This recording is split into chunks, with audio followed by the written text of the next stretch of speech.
Hello, everyone. I'm Sonali Basak, financial correspondent at Bloomberg News and Bloomberg Television. I'm so happy to be your host for this virtual conversation on putting purpose into action. Aligning companies' purpose to public value is a top priority for leaders across industries. Consumers, global stakeholders, investors across supply chains are now more informed than ever before, and they're more motivated to act on environmental, social, and governance issues.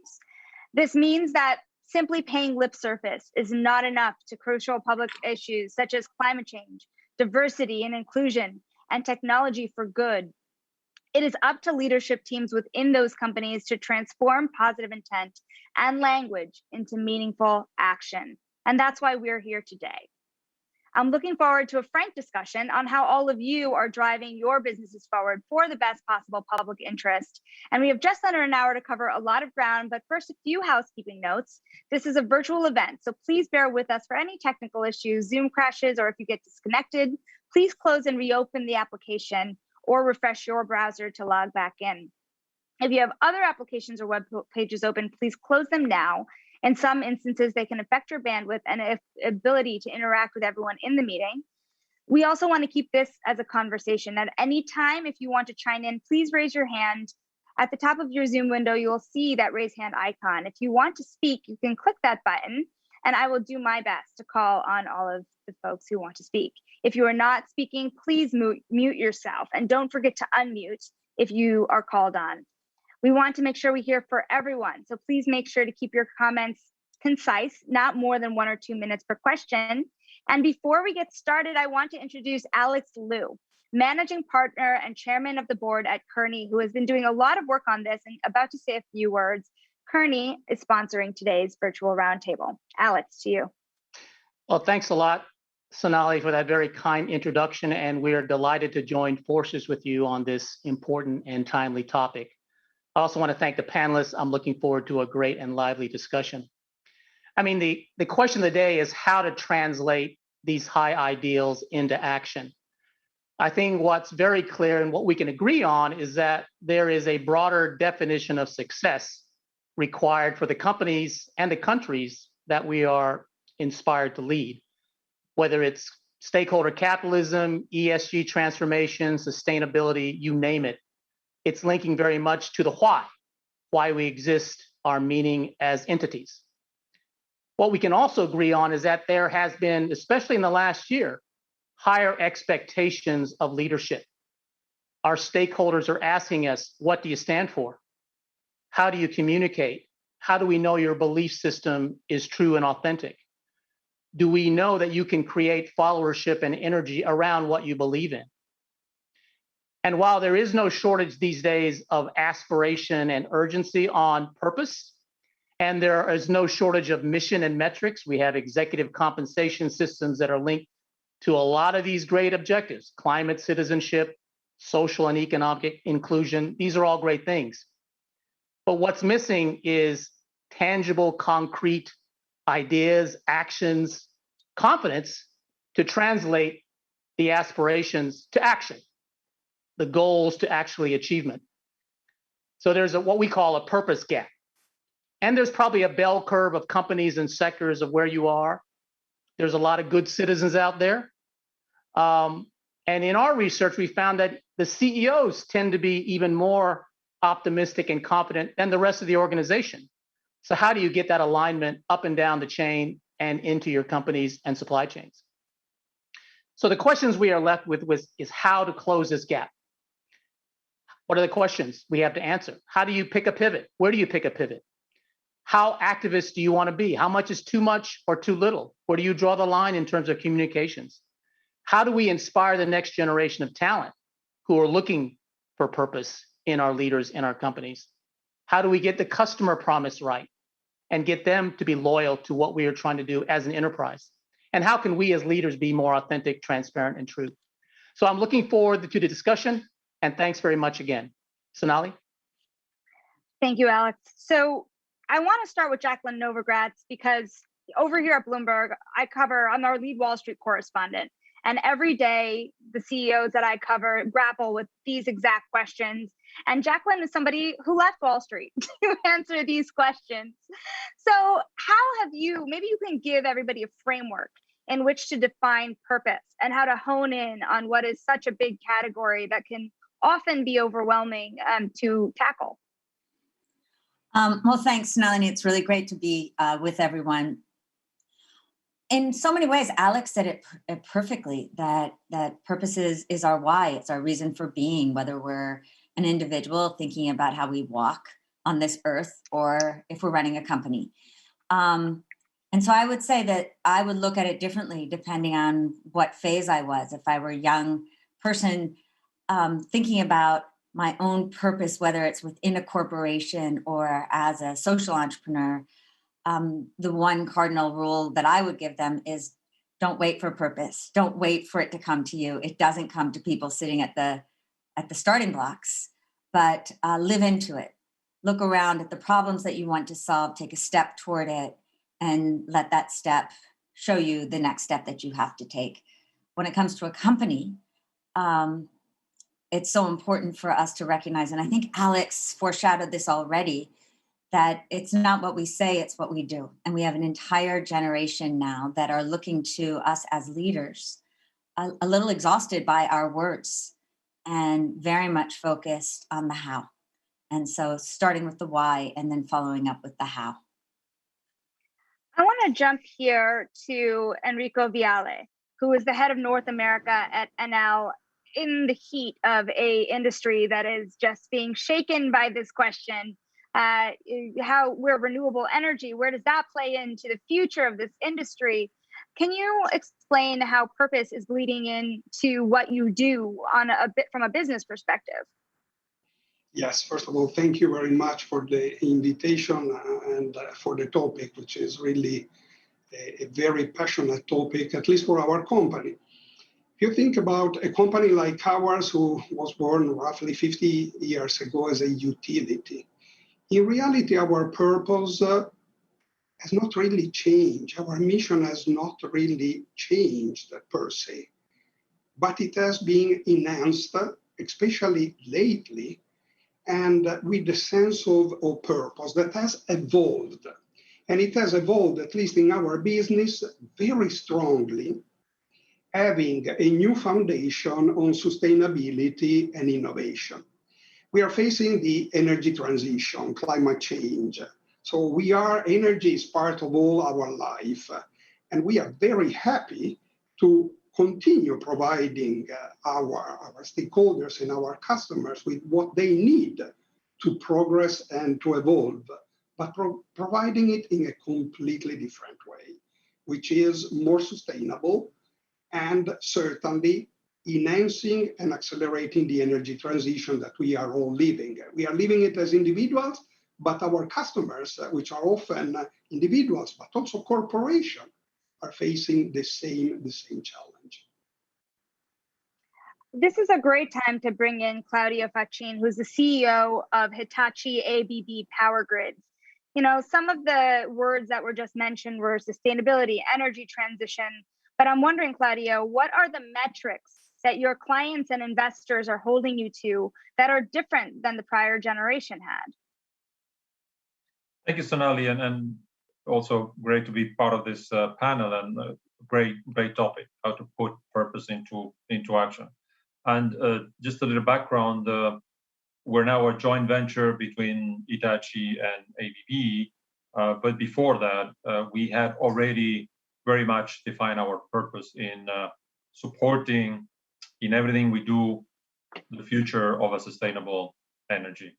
And when you look at how do we put that into action, while we have created a new company with two strong shareholders dedicated to support sustainability, to support with innovation sustainability, as also Enrico mentioned, we really wanted to sharpen our focus, take the opportunity of a lifetime that is driving the energy transition, and even more important, accelerating that energy transition. And we look at this as part of our purpose across all stakeholders. There is no doubt that for us to meet the ambition of carbon neutrality that everyone is aiming at, it can only be achieved by engaging with all stakeholders. And we put sustainability at the heart of our purpose, but we also drive it top down, bottom up. We engage with our customers, with our partners, with our stakeholders, whether it's education, government, institutions, and we spend the time and the resources that are needed to help everyone understanding, for instance, what technology can do and how we can innovate in terms of collaboration across the value chain.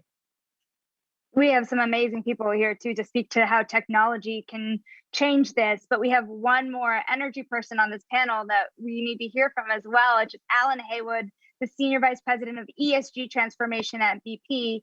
Alan, we really had a watershed moment here in the US when Exxon, for example, faced engine number one and just blazing support from pensions in their fight in this transformation. Over at BP, how did you look at this moment and how did it make you perhaps feel differently about the stakeholders you now have to answer to? Well, thank you, Sonali, and thank you for allowing me to join, and thank you for the question. And I, echo some of the points which have been made, particularly by Enrico, when he said, in some ways, our core activity is what it's always been, and that is providing energy, heat, light, and mobility, or affordable, reliable, and clean energy to people. But if we go back to the appointment of our new chief executive and actually statements which he made in February of 2020, he defined our purpose. And I think purpose needs to be meaningful, as has been said, and enduring. And I often use the word sustainability to be sustainable, both from the environmental point of view and from the economic point of view. And so we said that our purpose was to reimagine energy, because we exist in a particular context at the moment. And obviously that context for an energy company is climate change. And we need to understand what our role is in that context. And so I think it becomes a matter of defining a purpose, as I say, to reimagine energy, and then starting to put, to Jacqueline's point, not only the talk, but to start creating the walk. And that walk has to be very clear statements about what it is we're going to do. And I think there's a need for real disclosure and transparency in terms of setting out milestones and metrics and further disclosure so that people can see not only the talk, but that the talk is working strategically and that the walk is behind it and that we're doing the things we said. Otherwise, the purpose is meaningless. So I think it's an ambition. In our case, we said net zero by 2050 or sooner, with a clear plan, and that plan has to be founded in sustainability and also in economics, and then transparency around how we do it. I'd love for each of you to consider also maybe the most drastic examples of this, right? In my own personal life, I've seen people give up plastic for days, for example, or stop eating fish to save the oceans. And you're really seeing this change among consumers and asking corporations to make the same sacrifices. Jane, you're a sector chief executive over at Johnson Matthey. For you, what do some of these changes look like when you're looking at how consumers ultimately will impact what you do every day in the natural resources world? So it's a great question. And in fact, I'd like to build a little on some of the comments that others have made, because I do believe purpose needs to be enduring. And in our business, it's all about a cleaner, healthier world for today and for future generations. And I think what we've seen, we still are going through this whole period of a pandemic, and we've seen a huge acceleration of all the trends around sustainability. And I think 3 years ago, nobody could have predicted that.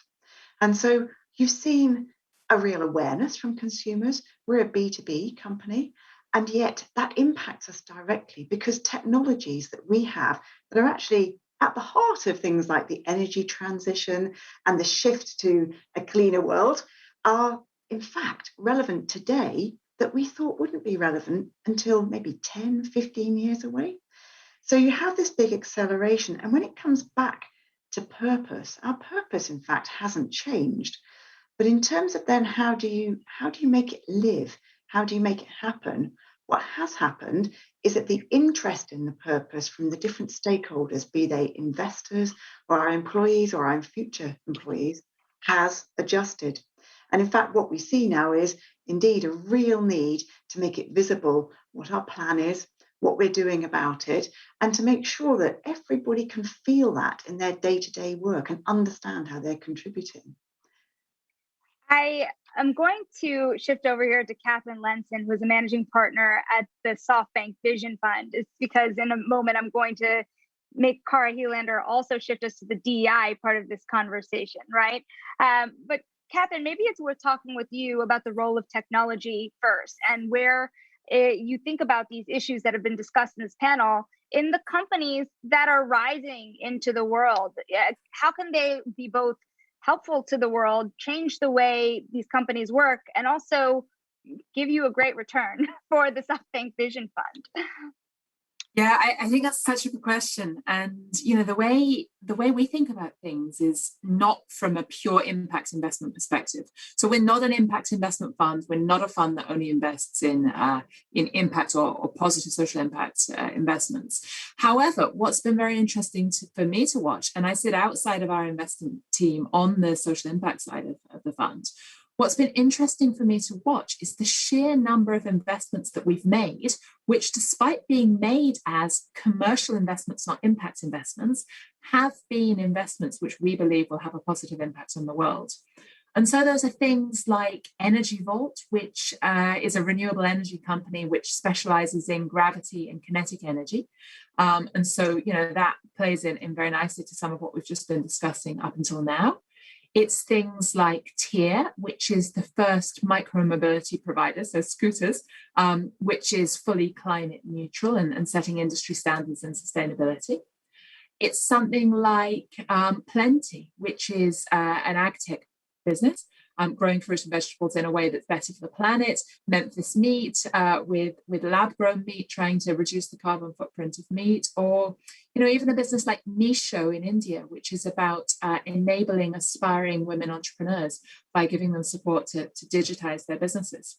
And so it's been fascinating to watch the slate of investments come through, which, as I say, although not made on the basis of their impact credentials, are starting to become more and more commercially attractive as, exactly as you say, Sonali, as consumers turn to businesses which are having a positive impact. I think that's a fascinating secular trend and one that we're following closely. And I want to remind everybody that if you do have a reaction to anything that everybody says, please feel free to raise your hand and tell me that you want to cut in and react. We would be very happy to bounce off of each other. Cara Helander, at Carlyle, you lead all of the diversity and equity and inclusion efforts there. Maybe it's worth speaking to a little bit of the progress you've seen, the pure metrics you've seen at Carlyle since you have sought to diversify the companies. And by the way, a fun fact that I did not know before, Carlyle, among the big private equity firms, the portfolio companies employs more people across the portfolio companies than every other private equity firm in the world. So the DI in that respect matters in a big way, almost 1 million people impacted by this. So what are some of the metrics, Cara? So I think, first of all, I would speak to SoftBank, and similarly, we don't have impact investments. We look at all of our investments as being an opportunity to have impact, because this kind of purpose, this kind of focus on E, S, and G does have value creation, tangible value creation, investment value that can be generated from it. You ask about some of the metrics. One of the things that we've done is looked at the boards of our own portfolio companies. And what we see is that those companies that have a diverse board show annual average earnings growth that are 12 percentage points higher. So we see that paying attention to diversity, equity, and inclusion has a direct through flow to the bottom line and to the results that we're able to generate for our investors. And I think similar to a lot of what others have talked about, we are very focused on making it concrete. Concrete for each of our people, concrete for the companies that we invest in. so much so that we just tied compensation for each one of our employees to achievement of diversity, equity, and inclusion goals that they've set, their own personal objectives. So you can really drive this in very tangible ways for every person within your firm.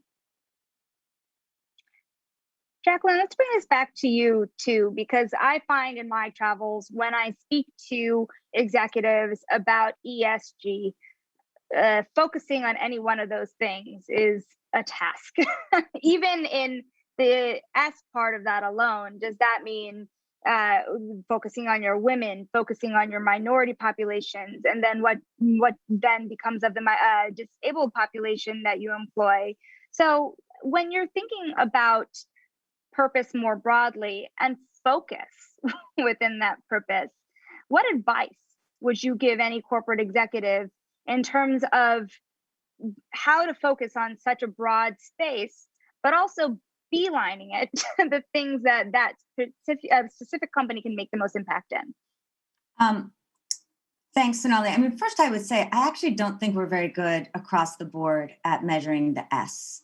Our corporations are much better with the E, the environment, and G, government, the governance of our companies. But I actually want to go back to the impact investing, only because Acumen, my organization, is known as a pioneer in impact investing. But the more that I do it and the more I see where we are in the world today with such great urgency, I tend to agree that it doesn't really matter what we call it. But when we think about purpose from a place of urgency, I would say we can't confuse means and ends. And too often, we focus on investing and maximizing shareholder returns and hope there's good purpose that follows. And this is a time in history when, listening to everyone on this panel, I think we also have to agree that it's an opportunity that we have to use our corporations, to use our investment, to solve our most urgent problems first, and then figure out the kind of capital and the kind of talent that needs to follow. And so just to round out the energy story and the power of purpose, we got into the off-grid energy space for the poor 14 years ago, when 1.5 billion people on the planet had no access to electricity at all, 1 in 5 human beings. And so it's been a 14-year journey that didn't come with making significant returns, certainly not for the first decade, because we had to build markets that had never existed for customers who made $2-3 a day, where there was no infrastructure, where there was no financing, where there were very little talent. But today there's an ecosystem that has brought about 400 million of the lowest income people in the world access to electricity.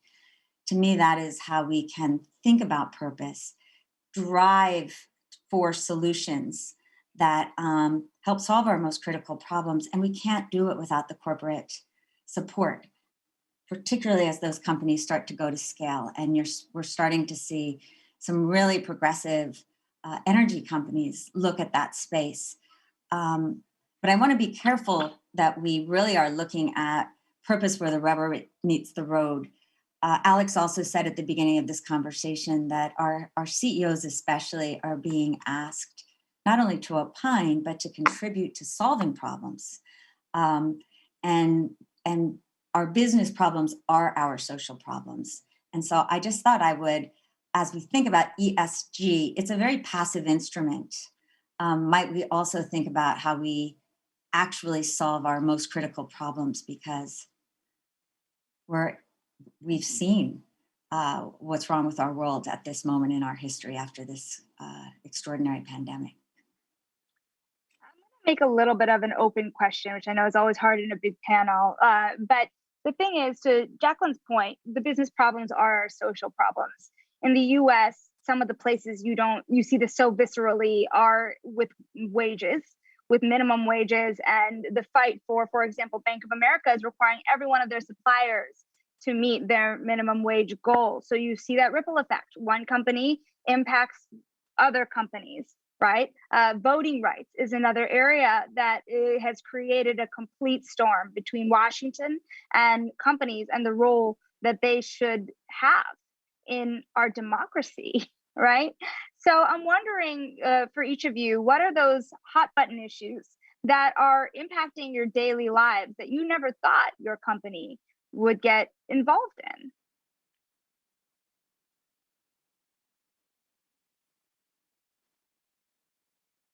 Maybe Alex, we start with you because you'd probably have it from the client perspective here, where you see a range of companies dealing with this.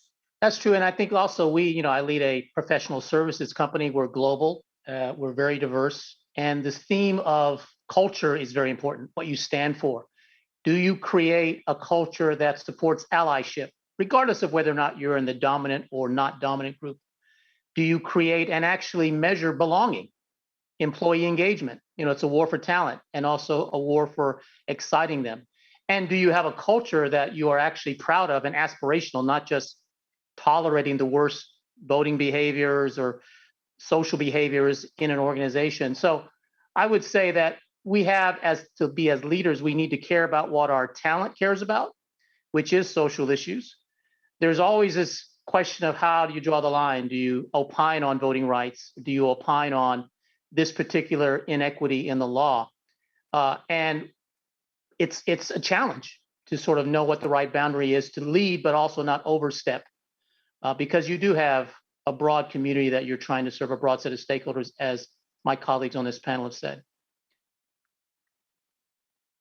Sonali, may I go next and try to answer with a turning point, at least in my personal experience in our company, to some of the challenges that you meant.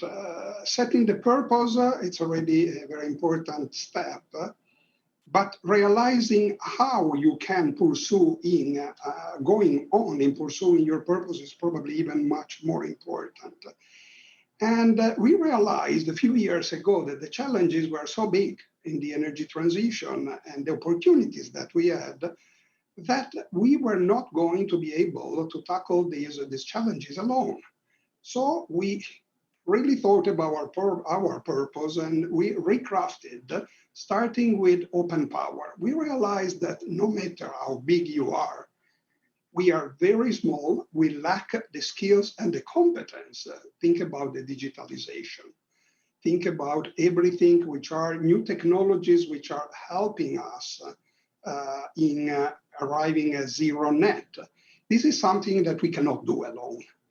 The idea of going and measuring with everything that there is in terms of innovation, creativity, skills in the world is really what changes your vision.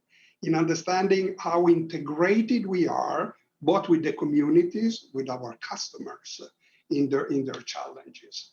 And one of the major gaps that I believe we all feel, we feel it here in this moment in the United States, in this shift, are really the skills,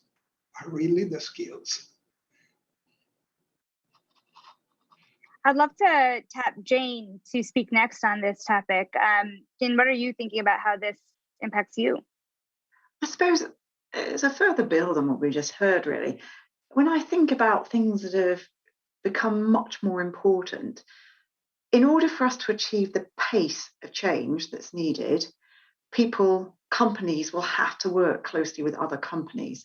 So never has it been more important to really understand who it is you're working with, your suppliers, your customers, your partners. And I think really looking first at how they approach purpose in the broader sense, their ESG attitude, etc., and their values, the way they do things, has become top of the list, absolutely top of the list.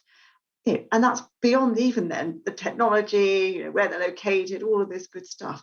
You have to be clear that that fits. And I think the other piece that is really striking in the way things are changing is back to pace again, speed, and that ability to evolve, and attracting talent and retaining the talent that we have, but helping people to understand the pace at which they also need to evolve. And there is nothing better than understanding the purpose to help people to feel really motivated to change and evolve themselves.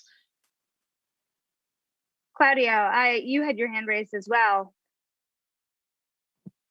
Indeed, I wanted to just follow up on the topic of the speed and the urgency to drive this energy transition and to achieve our carbon neutrality. As I mentioned before, we have more than 130 years of technology heritage, but at the same time, we're a newly formed company, a joint venture that is not even 1 year old. And we took the opportunity to look at more specifically what can we do with our engineers, with our technology, with the presence that we have in every single market, with the understanding that we have on how to optimize transmission, distribution of electricity so that it gets consumed in the best optimal way. And we looked at, once again, top down, bottom up, 360 degrees. Collaboration is of essence to deliver at the speed and with the urgency that is needed. And that's collaboration across all stakeholders, naturally with our partners, naturally with our customers, with even competitors. And that's something that we as leaders in our space with tens of thousands of engineers that all love to create and innovate, we took a decision jointly. In order for us to accelerate deployment of technology, we have to join forces also with competition to make sure that we create standards that allow the technology to be deployed at the scale and at the speed that is needed. And that's something that maybe some time ago was not so easy as a decision, but as we are all driven by the same goal of making efforts to create a sustainable energy future, that's when we joined forces and we allowed ourselves to elaborate and create that foundation that hopefully will benefit not only economically, not only environmentally, but also socially. Alan, you had your hand up as well, and thrilled to see Big Energy being so eager to weigh in on this topic. Well, thank you. And I just wanted to pick up on the theme of care, because I think, that's really important in the way that we care for our employees, and also our employees want to care for, our other stakeholders. But I think, caring for employees takes us, for instance, into, safety. So our objective is not to harm anybody because we care for our colleagues and we care for our partners. We've adopted the minimum living wage for our frontline workers because, we want to have people who want to work in BP. And then that extends into caring for the communities in which we operate. And whether that's, working in the local, London communities with local schools, or whether it's working in the Indonesian communities where, we can have a real impact on society, or in Mauritania, Senegal. I think, ensuring that we leave people better, is a really important thing and very motivating for employees. And I think, as we go through the transition, people want to know that they're actually, a force for good, simply put. Cara, you had your hand up as well, too. I'm very curious as to what you are going to say, but I also want you to react to a lot of what's being said about talent. Yeah, absolutely. And I think the one thing that I would echo in terms of my fellow panelists is this importance of translating that purpose, that sense of responsibility, that sense of potential to create positive change, making that concrete and tangible for each one of your people. And also, again, for the portfolio or for the spheres of influence we all touch. Carlyle has 250 portfolio companies, and we're looking to influence this and equip them to create the change as well. We've set goals. We've set a goal of having 30% of the board members in portfolio companies to be diverse by 2023. We're tracking that. We're also incentivizing action against it. We created a line of credit for a $4.1 billion line of credit with the cost of borrowing tied to our hitting milestones against that goal of 30% diverse directors. So our cost of borrowing goes down the closer we get to that, and that translates to all of our stakeholders. But we're also supporting people both in Carlyle and in our portfolio companies to take concrete action. What are the steps you take What can you do? And all of that, this year, like no other, we have heard our people, we have heard the CEOs of our portfolio companies really hungry for what's the progress? What can we do? What are the steps we can take to make our world more equitable, more inclusive? And so that becomes something that is a real magnet for people to want to not just work at Carlyle, but also be affiliated with us. We see our CEOs and our portfolio companies deeply appreciative of the kind of insight we can provide to them and the kind of connectivity with their peers to learn and grow on this topic, because they're seeing more and more this is really about, developing the kinds of companies and the kind of purpose that we're talking about is really a capability of the modern leader. And they see that and they're hungry for it. I don't know about any of you, but we're getting a lot of demand for this kind of support. Jacqueline, you had your hand up as well on the topic. Yeah, well, really just building off what, Claudio talked about collaboration speed and when Alan then talked about transparency, and in a way, pulling in Kara's talking about the next gen, going from energy to inclusive supply chains.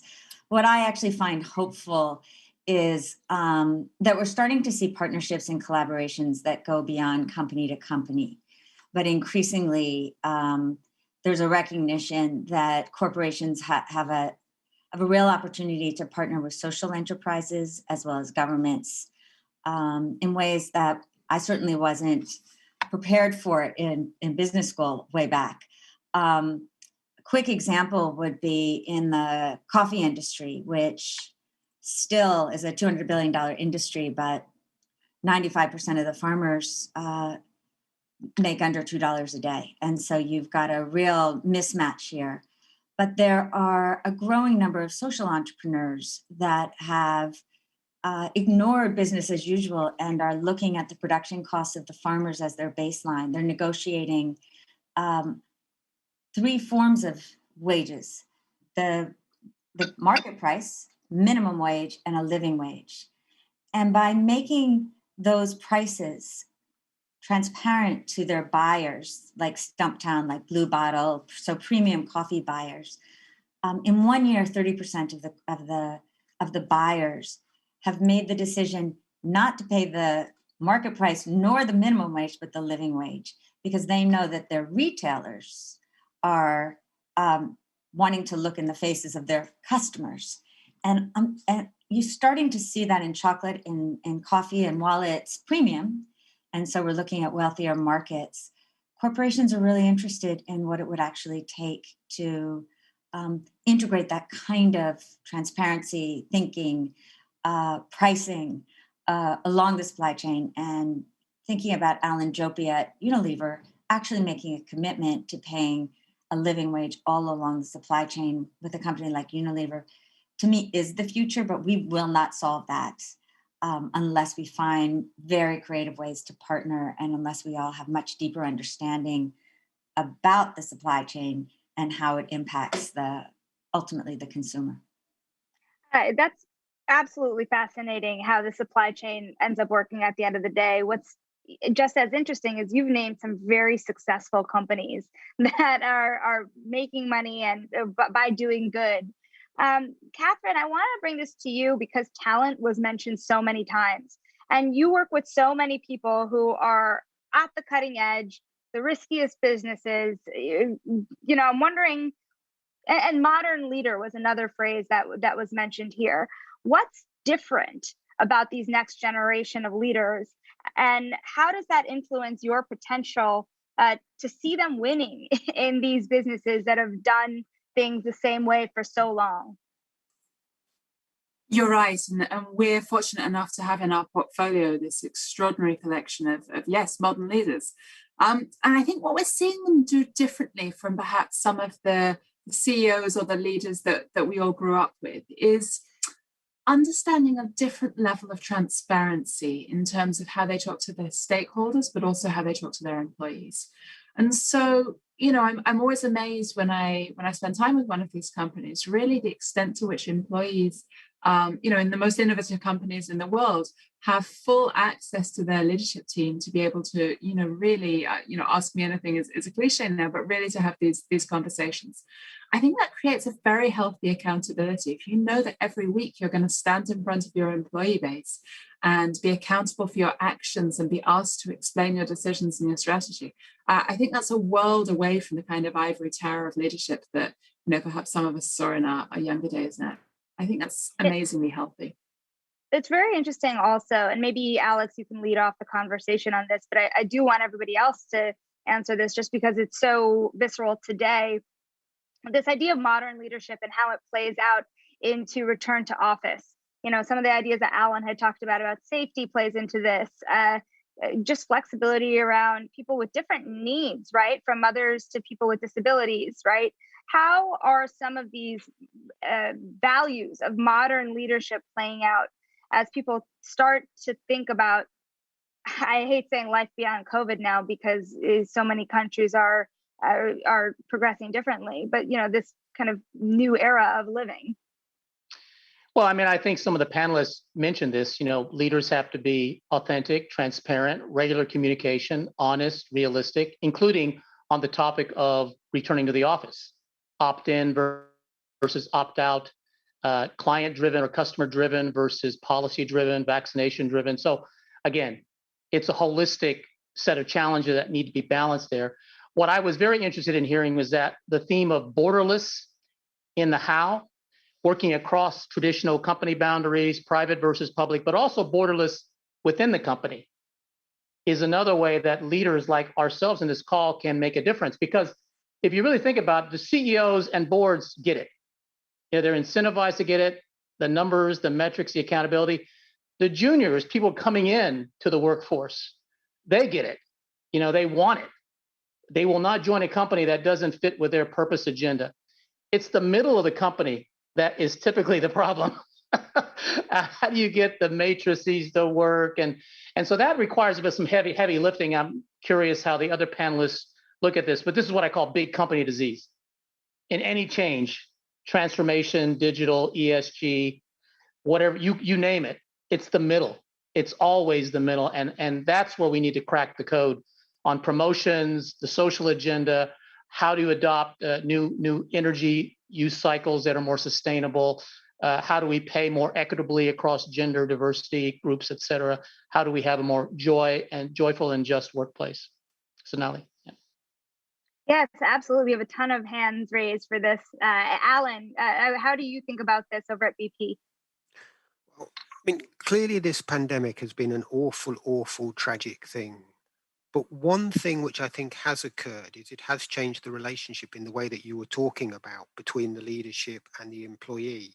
It's actually made some communications, firstly, necessary, because I think if we cast our mind back 15 months ago, it was really important that we reached out to everybody and checked. I also come back to that question of care.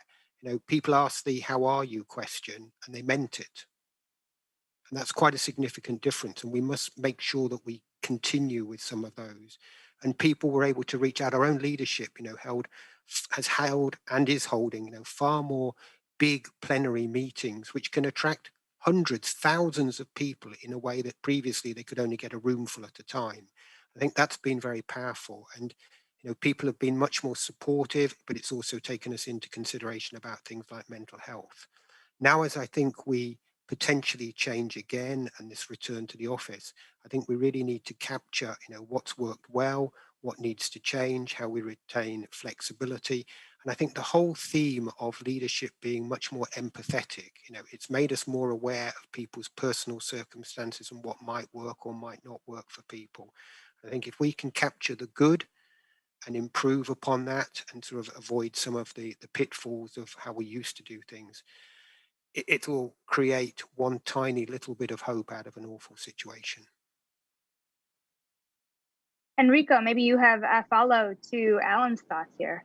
Yes, I really liked the Alex challenge, and I would like to share also that it's true that the new generation are really much more conscious and much more driven by purpose. And since we have these shortages and this challenge for talents, that's a very positive thing. However, we have to deal with all the stakeholders, whether they are internal and external.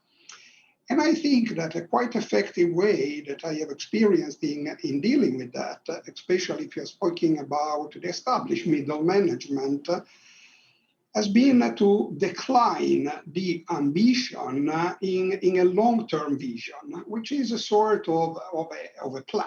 We have a 10-year plan, example, in our company to go on something very tangible, in which we have set the ambition, quantitative, to add 100 gigawatt of renewable capacity in the next 10 years, which means roughly triple what we have now in order to go and reach the zero target. Now, all our middle management and our management is very much driven by targets and by something which is in our business strategy. In order to drive and to quantify all of that, we have also adopted as part of our business plan and strategy the SDG, so the Sustainable Development Goal. Of course, there are 17 of the United Nations. They are many. We have focused ourselves in the one in which we can make a difference. I believe being able to decline that throughout the time, it's a very important part of driving the internal part of the organization toward this target. The other important thing is to make it through all the processes. Everything that goes into our operation has to be sustainable and reflect that. Everything that goes in our finance has also to be sustainable, possibly ESG or SDG driven finance as an ambition. So all the inputs have to be converging.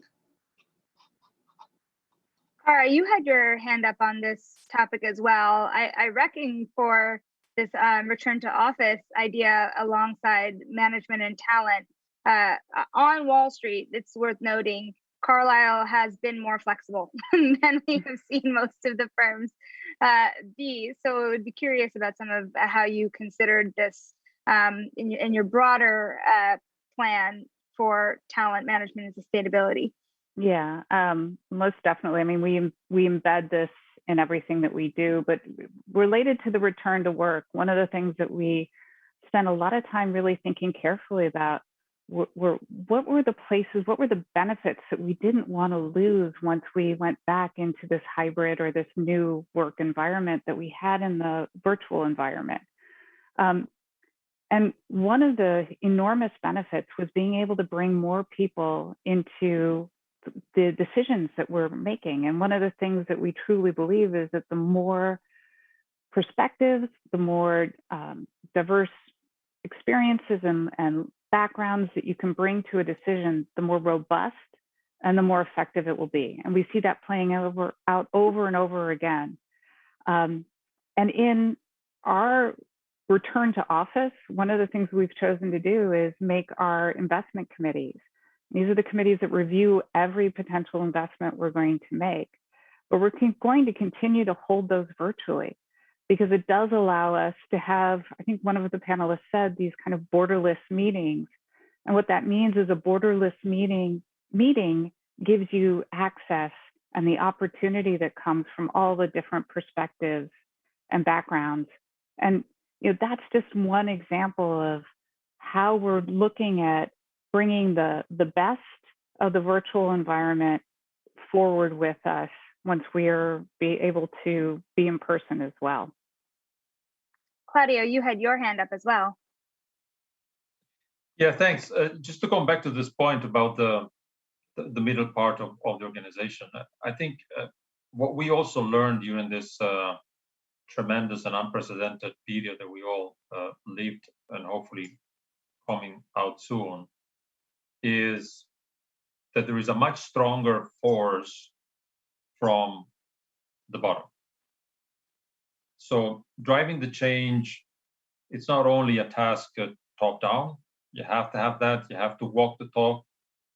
You have to empower. You have to be authentic. You also need to put passion. But authenticity and passion, they also come naturally from the bottom, from the new generations, from the people that live unprecedented situations and want to drive change.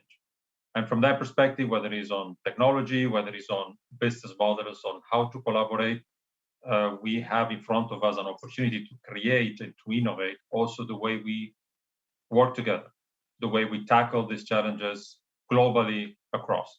And in that sense, the experience that we had certainly will all help us once again in putting the right urgency, putting the authenticity on what we want to do, putting the passion, and of course, taking ownership, walking the talk, making sure that we drive the change, that we make decisions that might be tough on the short term, but will help us all deliver in the long term. Jane, you had your thoughts on this as well? Yes, actually. So JM is a company with science and technology at the core. Okay, and we have technologies around decarbonisation, circularity, hydrogen, all these things. And all the way through the pandemic, a vast proportion of our population has actually been in the factory or in the laboratories. And amazingly, our laboratories actually were more productive through the pandemic, despite having less people in, than they were before, because people were motivated to continue to deliver against the purpose. What we have found is that with regard to things like return to office, it means so much and something completely different to wherever people sit in that organisation.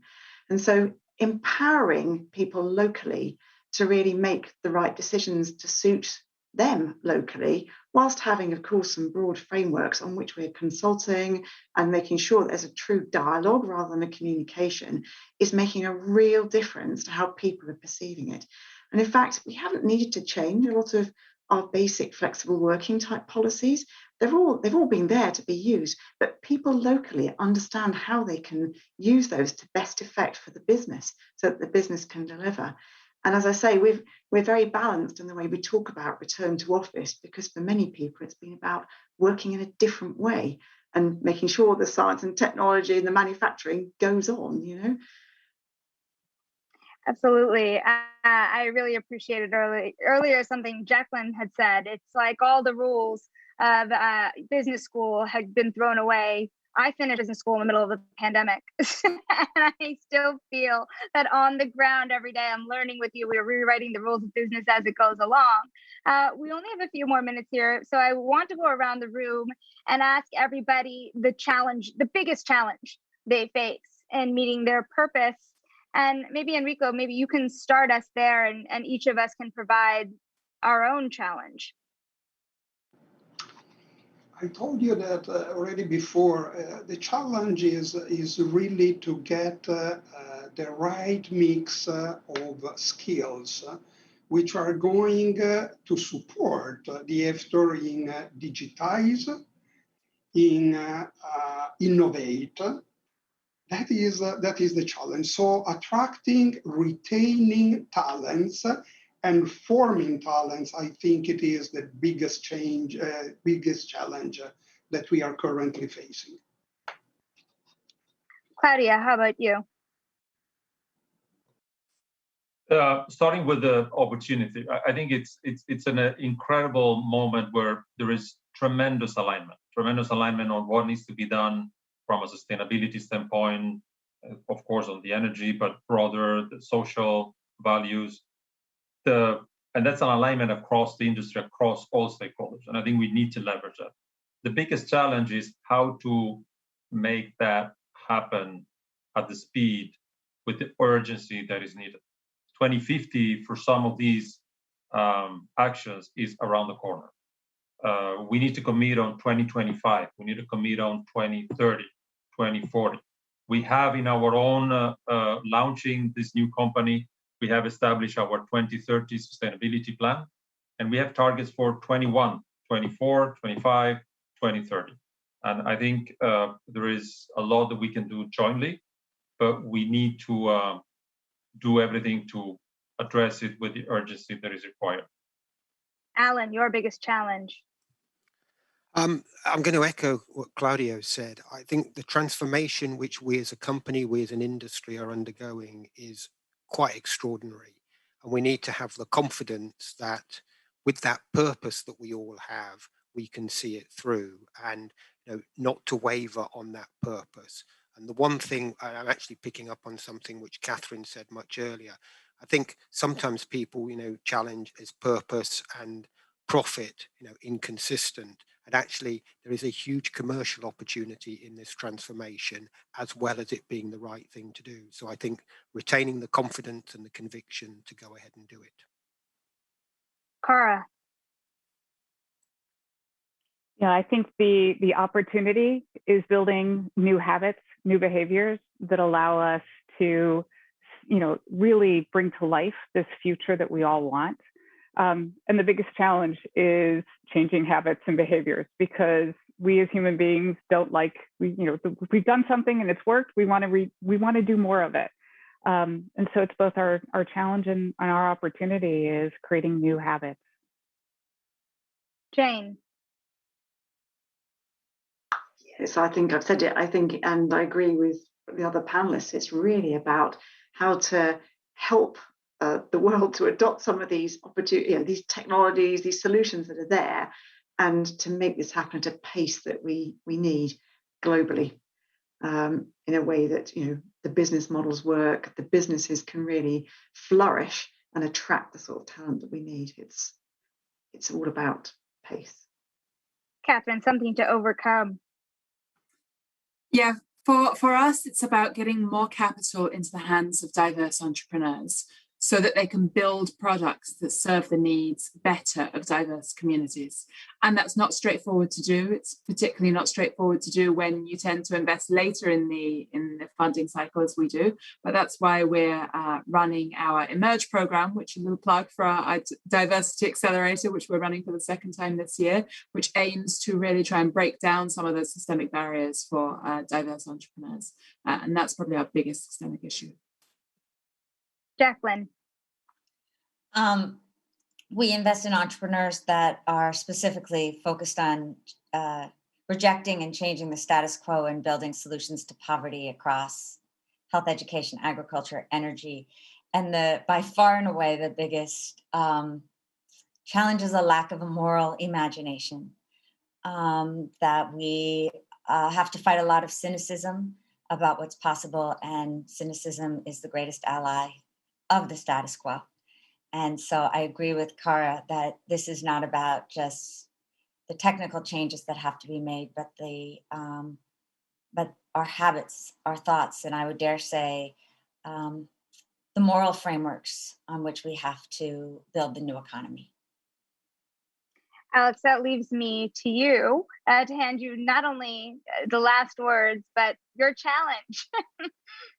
Well, let me start off with the challenge. I mean, the biggest challenge that I see in the companies that I touch is how to confer and transfer power, by which I don't mean electrical power, I mean power, the power to decide, the power to promote, the power to invest, the power to recruit, to the folks that are closest to realizing the purpose, the type of workforce we want, the type of sustainable economies and businesses and cooperations that we have, public and private, and with competitors. So that's the biggest one. It gets back to the moving the middle, dealing with the legacy issues, the cynicism that some of my colleagues and panelists have said. Listen, I first want to thank the panel for very quick, accelerated, and you, Sonali, for an accelerated discussion here. It went very quickly. It's very inspirational. Just a few takeaways that I took as I listened to the conversation, none of which is too surprising, but I'll just recite them here for the record. One, clear imperative, right? I mean, there is no trade-off between business rightness and social rightness. economic value, and doing what's right for your stakeholders, short-term and long-term. The imperative is there, the urgency is there. That's number one. Number two, there was the emphasis on collaboration and a holistic view of stakeholders. There's a lot of interdependency, the partnering, public and private, employees and customers, the competitive angles and examples, which I thought were very insightful, which leads and improves the ability to pace, to urgency. Number three, adaptability. This is, and one colleague mentioned about reinvention and reimagining the ecosystem, the team of teams within the company, being proactive and embracing it. This is what change is about. It's about reform. So adaptability is something we should embrace. It's what humans are good at. Number four, let's not forget the people agenda. They're the people that are running the company, that are making the decisions. And I think green is not just the climate sensitivity and citizenship, is also economic opportunity. And that's where we talked about the social agenda, a really inclusive economy globally, as well as within the companies that we lead. And finally, the role of the leader. We talked about it in different ways. The modern leader, the next generation leader. Business is the most trusted institution, for right or for wrong. It's been a quite reversal of fortune in the last year and a half. But if we are invested with that legacy and that obligation, we need to be creative about it. We need to not only deliver in an accountable way against the high ambitions that we need to do for the next generation, we need to use power very appropriately. We need to move, as one panelist said, from coping to caring for everything, not just about our bottom line, but around the triple bottom line that we talk about. So I appreciate the time, Sonali, your moderation through this, and thank you for the opportunity to provide some closing remarks. It's been great to moderate this with all of you. My note is really that our door is always open. I very much enjoy being able to cover everything that's at the cutting edge of innovation, and that is what ESG is. And it's a reminder every day that progress is day by day and never linear. And so thank you all. And we will send you the event highlights article once it's complete. And it's a very special thank you to the sponsor of this event, Kearney and Alex Liu. Thank you so much. Thanks again. Bye for now. Great day, everybody. Thank you. Thank you. Thank Thanks you. again.